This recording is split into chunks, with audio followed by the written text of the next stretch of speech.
When we talk about rewiring the brain, we first have to understand a fundamental truth that has transformed modern neuroscience. For much of human history, scientists believed that the adult brain was relatively fixed. The prevailing assumption was that once we reached maturity, the architecture of our minds was largely set. Our personalities, our habits, our emotional patterns, even many of our limitations, were thought to be permanent features of who we were. What we now know is far more interesting and far more hopeful. The brain is not a static machine. It is a living, dynamic system that is constantly adapting to experience. Every thought you think, every emotion you feel, every behavior you repeat is shaping the structure and function of your nervous system. This capacity for change is what neuroscientists call neuroplasticity. At its core, neuroplasticity is the brain's ability to reorganize itself. Neurons form connections with other neurons, and those connections are strengthened or weakened based on how frequently they are used. In simple terms, pathways that are activated repeatedly become more efficient. The brain learns what to prioritize based on repetition. This principle sounds straightforward, but its implications are profound. Consider for a moment that much of what we experience as our identity is actually a collection of learned patterns. The way we react to stress, the stories we tell ourselves, the habits we perform automatically, the assumptions we carry about the world, many of these are not fixed truths. They are neural programs that have been reinforced over time. The brain is constantly asking a simple question: what seems important enough to keep? And its answer is based largely on repetition. If you repeatedly practice a skill, the neural networks associated with that skill become stronger. If you repeatedly experience fear in certain situations, fear-related pathways become more dominant. If you continually engage in self-critical thinking, those mental habits become increasingly automatic. The brain does not necessarily distinguish between what is beneficial and what is harmful. It simply becomes efficient at whatever it practices most often. This helps explain why change can feel so difficult. Many people assume they struggle because they lack willpower. They believe that if they were simply more disciplined, they could think differently, feel differently, or behave differently. But neuroscience suggests a more nuanced explanation. Often, what people are confronting is not a failure of character. They are confronting deeply established neural pathways that have been reinforced over years, sometimes decades. Imagine walking through a forest along the same trail every day. Over time, that path becomes wider, clearer, and easier to follow. Meanwhile, alternative routes become overgrown and difficult to access. The brain operates in a remarkably similar way. Frequently used pathways become the brain's preferred routes. New pathways can be created, but they initially require more energy and attention. This is one reason why lasting transformation often feels uncomfortable in the beginning. The brain tends to favor familiarity, even when familiarity is no longer serving us. What's fascinating is that neuroplasticity extends far beyond learning new information. It influences emotional regulation, resilience, perception, and even our sense of self. The brain is continuously updating its internal model of reality based on experience. Every interaction we have with the world becomes data that shapes future expectations. In this sense, the brain is not merely recording reality, it is actively constructing it. Much of human suffering can be understood through this lens. When certain beliefs become deeply embedded, beliefs about our worth, our safety, our capabilities, or our future, they begin to influence how we interpret new experiences. Over time, these patterns can become self-reinforcing. We stop seeing reality as it is and begin seeing it through the filter of established neural predictions. This is where the concept of rewiring becomes so important. Rewiring is not about becoming someone else. It is about creating conditions in which the brain can update itself. It is the process of allowing rigid patterns to become flexible again. It is the capacity to move beyond automatic reactions and create space for new possibilities. From a philosophical perspective, this challenges one of our deepest assumptions that who we are today is who we must remain tomorrow. Neuroplasticity suggests otherwise. It tells us that the brain remains capable of adaptation throughout life. It tells us that change is not merely a matter of motivation, but a biological process. And perhaps most importantly, it tells us that the future version of ourselves is not constrained by the neural patterns of the past. This understanding lays the foundation for everything else we'll discuss. Because once we recognize that the brain can change, a new question emerges. If the brain is capable of rewiring itself, are there ways to accelerate or enhance that process? That question has led researchers to explore some of the most intriguing frontiers in modern neuroscience, including psychedelics and neurostimulation. And it begins with a simple but revolutionary idea. If the brain is not a finished product, then one of the most important questions in neuroscience becomes how we might help it change more. Effectively, we have already explored the concept of neuroplasticity, the brain's remarkable ability to reorganize itself in response to experience. But an equally important question is what happens when the brain becomes stuck. What happens when patterns become so rigid that insight alone is not enough to change them? This is where the conversation begins to shift towards psychedelics. For decades, psychedelics existed largely on the margins of scientific research. They were often viewed through cultural, political, or recreational lenses, rather than as serious subjects of neuroscience. But over the last several years, researchers have begun revisiting these compounds with increasingly sophisticated tools, and what they are discovering is forcing us to rethink some of our assumptions about how the brain changes. One of the most intriguing findings is that psychedelics appear to temporarily alter the way large-scale brain networks communicate with one another. Under normal conditions, the brain operates through established patterns of connectivity. Certain networks become dominant because they have been reinforced repeatedly over time. This creates efficiency, but it can also create rigidity. Think about the brain as a city with well-established highways. Traffic tends to move along the same routes every day because those routes have become optimized through repeated use.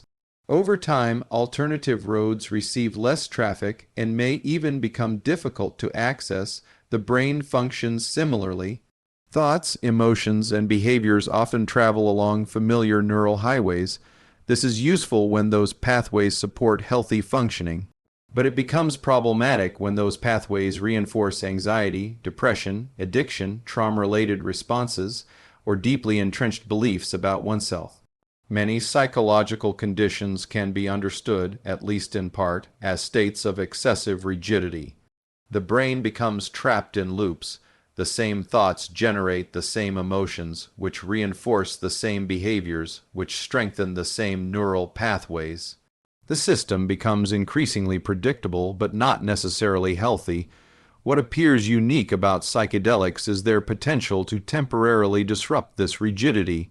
Research suggests that during psychedelic experiences, communication between different brain regions becomes more flexible. Networks that normally remain separate begin interacting in unusual ways.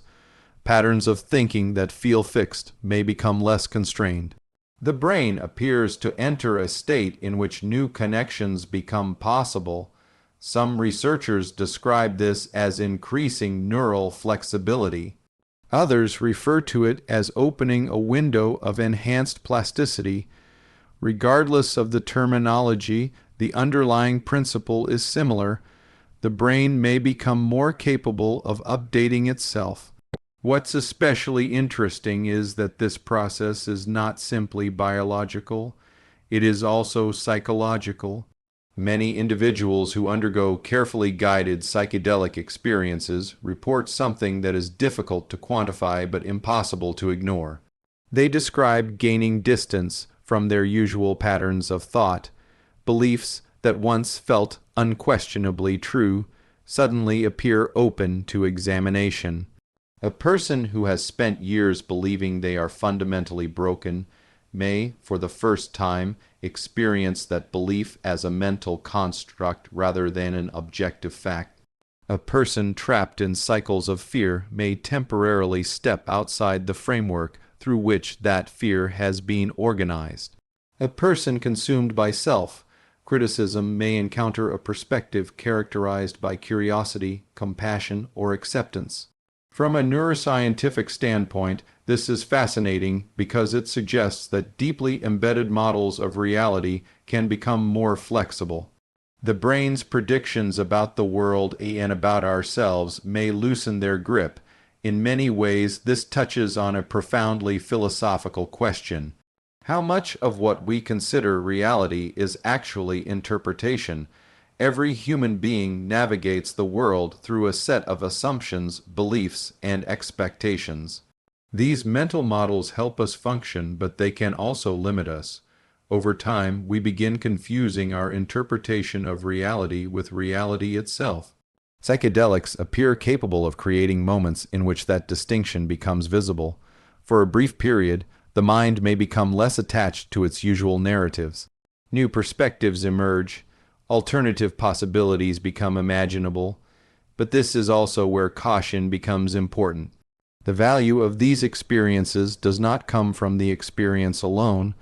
There is a common misconception that transformation occurs automatically during a psychedelic experience. The reality is far more nuanced. Temporary flexibility is not the same as lasting change. Opening a window is not the same as walking through it. The brain may become more receptive to new patterns, but those patterns still need to be reinforced. Insight must be integrated into behavior, new perspectives must be translated into daily actions, otherwise the experience risks becoming a powerful moment without a lasting impact. This is why the most promising research increasingly focuses not only on the biological effects of psychedelics, but also on the context surrounding them. Preparation, intention, therapeutic support, and integration all appear to play critical roles in determining outcomes. In many respects, psychedelics may not be creating entirely new capacities within the brain. Instead, they may be revealing capacities that were already there, capacities for flexibility, adaptation, learning, and renewal. They remind us that the patterns we experience as permanent may be more temporary than we imagine. They remind us that certainty is not always wisdom. And they remind us that some of the most important transformations begin not when we discover new answers, but when we become willing to question old assumptions. Because the first step in rewiring the brain is not forcing change. It is creating enough flexibility for change to become possible. And that possibility may be one of the most powerful forces in human development. If psychedelics offer one pathway toward increasing flexibility in the brain, they also raise an important question. Is it possible to influence neural circuits more directly? Can we target specific networks that have become dysregulated and help guide them toward healthier patterns of activity? This question has led researchers into the rapidly evolving field of neurostimulation. At its core, neurostimulation is based on a deceptively simple idea. The brain functions through electrical and chemical communication. Billions of neurons are constantly exchanging signals, creating the patterns that give rise to thought, emotion, memory, behavior, and consciousness itself. If those patterns can become disrupted, then perhaps carefully applied stimulation can help restore balance. What's remarkable is that this is no longer a theoretical possibility. Technologies such as transcranial magnetic stimulation, often referred to as TMS, have demonstrated that non-invasive stimulation can influence specific neural circuits associated with mood, attention, motivation, and cognitive function. To appreciate why this matters, it helps to think about the brain not as a collection of isolated regions, but as an interconnected network. Historically, neuroscience often focused on identifying individual brain structures and assigning functions to them. One area processes language, another processes vision, another regulates emotion. While there is truth to this framework, modern neuroscience increasingly recognizes that the brain operates as a dynamic system of interacting networks. Mental health, cognitive performance, and emotional well-being emerge not simply from individual regions, but from the quality of communication between them. Problems arise when those communication patterns become inefficient, imbalanced, or overly rigid. Consider depression as an example. Many individuals experiencing severe depression are not merely feeling sad.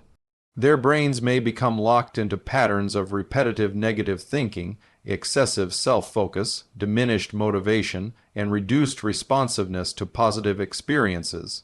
Certain networks become overactive while others become underactive. The result is not simply an emotional state, it is a network-level condition. The same principle can apply to anxiety, obsessive thinking, addiction, and other forms of psychological suffering. The brain becomes trapped in recurring loops that continually reinforce themselves. This is where neurostimulation becomes particularly intriguing. Rather than relying exclusively on conscious effort to alter those patterns, neurostimulation seeks to engage the underlying circuitry itself. Using precisely targeted magnetic pulses, specific brain regions can be activated or modulated. Over time, repeated stimulation appears capable of influencing how networks communicate and adapt. What makes this approach fascinating is that it aligns with a broader principle of neuroplasticity. Just as experiences can reshape neural pathways, stimulation can help create conditions that encourage new patterns of activity. In some ways, neurostimulation can be understood as providing the brain with an opportunity to interrupt its own momentum. Think about what happens when a record develops a groove. The needle naturally falls into the same track over and over again. The music repeats because the system has become organized around a particular pattern. Many psychological conditions operate similarly. Thoughts return to familiar themes, emotions follow predictable trajectories, behaviors become automatic. Neurostimulation introduces the possibility of disrupting that repetition, not by erasing the past, not by forcing a new identity, but by helping the brain become less captive to its existing patterns. This distinction is important. When people hear about technologies that influence the brain, there is often concern that they somehow override individuality or manipulate personality. In reality, the goal is almost the opposite. The objective is not to impose a new way of being. The objective is to restore flexibility where flexibility has been lost. A healthy brain is not one that follows a single pattern perfectly. A healthy brain is one that can adapt. It can shift perspectives when circumstances change. It can regulate emotions without becoming trapped by them. It can learn from experience without being imprisoned by previous experience. In many respects, adaptability is the defining characteristic of psychological health. What makes neurostimulation especially compelling is that it allows us to engage directly with the biological mechanisms that support adaptability. Rather than viewing mental health solely through the lens of thoughts and behaviors, it acknowledges that those experiences emerge from physical networks that can be studied, measured, and influenced. At the same time, this technology raises deeper philosophical questions. If our thoughts and emotions are linked to neural circuitry, what does that mean for our understanding of identity? Many people intuitively think of the self as something fixed and independent from the brain's activity. Yet neuroscience consistently reveals a more dynamic picture. The self is not a static object hidden somewhere within the brain. It is an ongoing process generated through countless interactions among neural systems. This perspective can feel unsettling at first, but it can also be profoundly liberating. If the self is a process rather than a fixed entity, then change becomes possible. Patterns that once appeared permanent can be updated. Narratives that once seemed absolute can be reconsidered. The future need not be constrained by the architecture of the past. This is one of the most hopeful implications of neurostimulation research. It suggests that even when people feel trapped by long-standing patterns of suffering, the underlying circuitry remains capable of adaptation. The brain retains a capacity for renewal that often exceeds our expectations. Of course, neurostimulation is not a magic solution. Technology alone does not create meaning. It does not replace reflection, relationships, learning, or personal growth.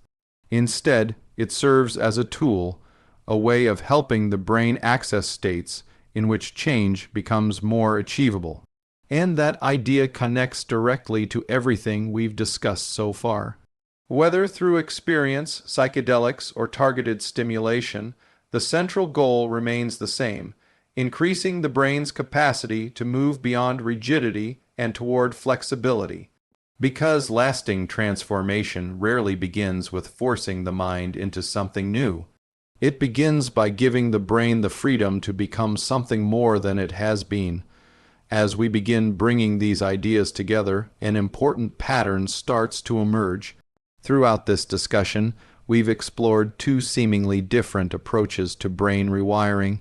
On one side, we have psychedelics, which appear capable of increasing cognitive and emotional flexibility by altering large-scale patterns of brain connectivity.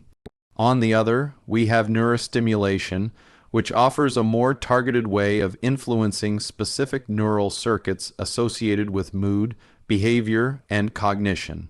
At first glance, these approaches might appear to exist in separate worlds. One is often associated with profound subjective experiences and shifts in perception. The other is rooted in precision, technology, and measurable neural targets. But when viewed through the lens of neuroplasticity, they begin to look less like competing ideas and more like different pathways toward a common objective.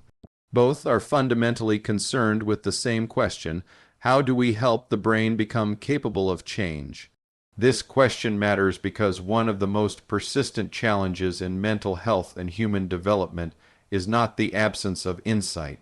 Many people understand their patterns, they know the habits that are hurting them, they recognize the fears that limit them. They can often describe the beliefs that keep them stuck, and yet understanding alone does not necessarily create transformation. The reason is that awareness and change are not identical processes. A person may intellectually recognize that a certain belief is inaccurate, but if that belief is deeply embedded within the brain's predictive systems, it can continue shaping emotions and behavior long after it has been challenged logically. This is where enhanced neuroplasticity becomes so important.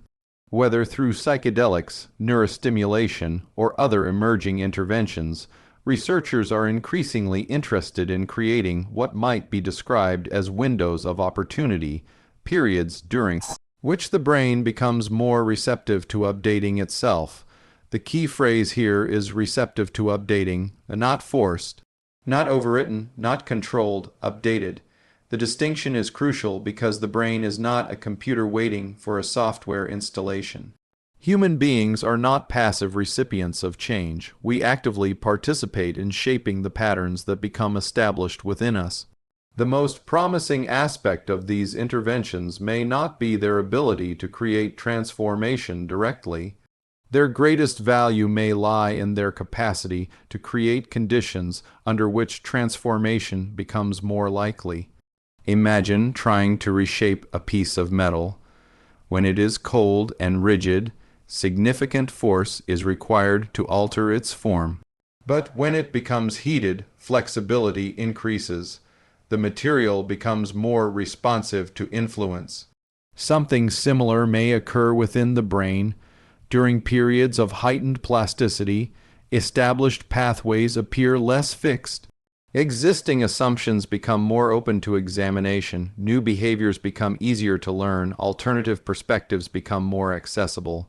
But flexibility alone is not enough. This is one of the most important lessons emerging from contemporary neuroscience.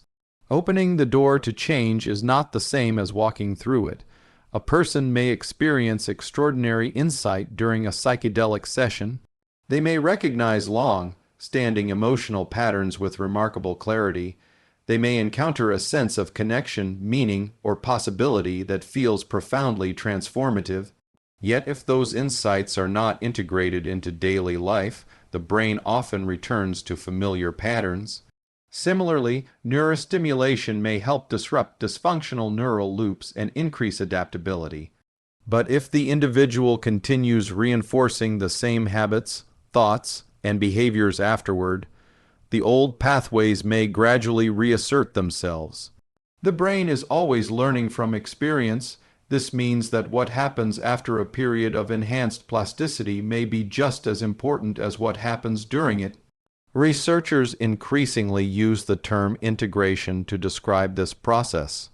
Integration refers to the deliberate effort to translate insight into action, understanding into behavior, and possibility into practice.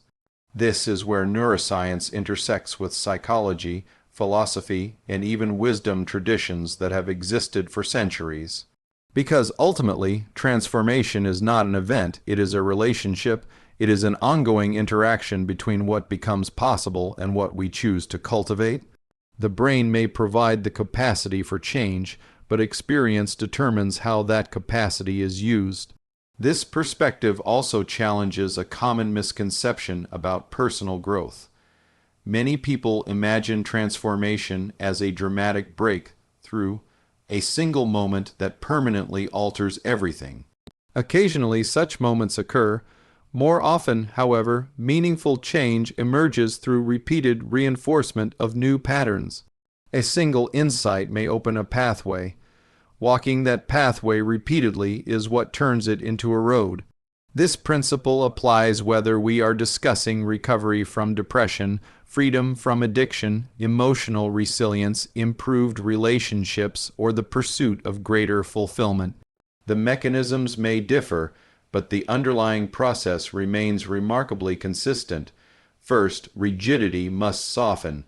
Then new possibilities must emerge. Finally, those possibilities must be reinforced through action. In many ways, this reflects a broader truth about human development. We are constantly becoming. The person you are today is not merely the product of your past experiences. You are also the product of how those experiences continue to be interpreted, reinforced, and integrated within the present moment. Neuroplasticity reminds us that change remains possible. Psychedelics suggest that entrenched patterns may be more flexible than they appear. Neurostimulation demonstrates that even deeply established neural circuits can be influenced and reshaped. Taken together, these fields point toward a future in which mental health interventions become increasingly focused not just on reducing symptoms, but on enhancing the brain's capacity to adapt. And perhaps that is the deeper lesson hidden beneath all of this research. The goal is not to create a different brain. The goal is to create a brain that can continue evolving, because the most powerful breakthroughs do not occur when we force ourselves into a new identity. They occur when we create the conditions that allow growth to become inevitable. As we conclude this discussion, it's worth returning to a question that often emerges whenever people hear about neuroplasticity, psychedelics, or neurostimulation. The question is usually some variation of this: what can I actually do with this information? It's a reasonable question because while emerging technologies and scientific breakthroughs are fascinating, most people are ultimately interested in something much more personal. They want to know how change happens in everyday life. They want to know whether the principles we've been discussing apply only in research laboratories and clinical settings, or whether they can influence the way we live, think, and grow as human beings? The answer is that they absolutely can. In fact, one of the most important insights from modern neuroscience is that the mechanisms underlying brain rewiring are not limited to advanced interventions. Long before we developed sophisticated technologies or began investigating psychedelic-assisted therapies, the brain was already responding to experience. It was already adapting to behavior, attention, emotion, and environment. The same neuroplastic processes that make transformative interventions possible are active every single day. Whether we realize it or not, we are constantly teaching the brain what to become. Every repeated thought, every repeated action, every repeated emotional response is providing information to the nervous system. The brain is continuously asking what should be strengthened, what should be maintained, and what should be allowed to fade. This means that daily habits are not merely lifestyle choices, they are biological instructions. One of the clearest examples is attention. In many ways, attention functions as the currency of neuroplasticity. What we consistently pay attention to becomes more significant within the brain. Neural resources are allocated toward experiences that appear important, and importance is often determined by repetition. This creates a profound responsibility. If attention is continually directed toward fear, outrage, self-criticism, or distraction, those patterns become increasingly familiar. The brain learns to expect them. Over time, they begin to feel normal, even when they are limiting. Conversely, when attention is intentionally directed toward learning, reflection, connection, gratitude, or meaningful goals, different pathways begin to strengthen. This does not mean positive thinking magically solves life's problems. Rather, it means that attention influences what the brain practices, and the brain becomes efficient at whatever it practices most. Sleep provides another powerful example. From a neuroscientific perspective, sleep is not simply a period of rest.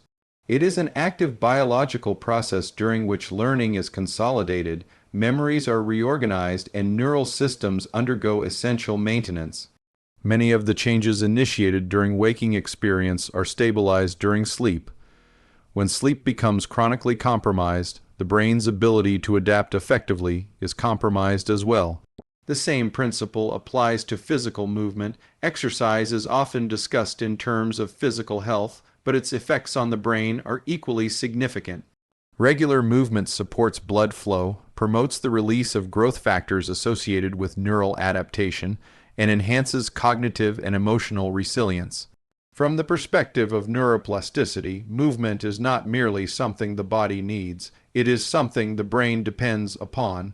Mindfulness offers another illustration of how simple practices can influence neural systems. At first glance, mindfulness appears almost too simple to matter. Sitting quietly and observing thoughts does not seem comparable to advanced neurostimulation technologies or cutting-edge psychiatric interventions.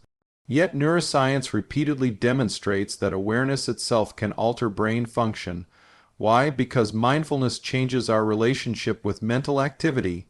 Most people spend much of their lives identified with every thought that enters consciousness. A worry appears and immediately becomes reality.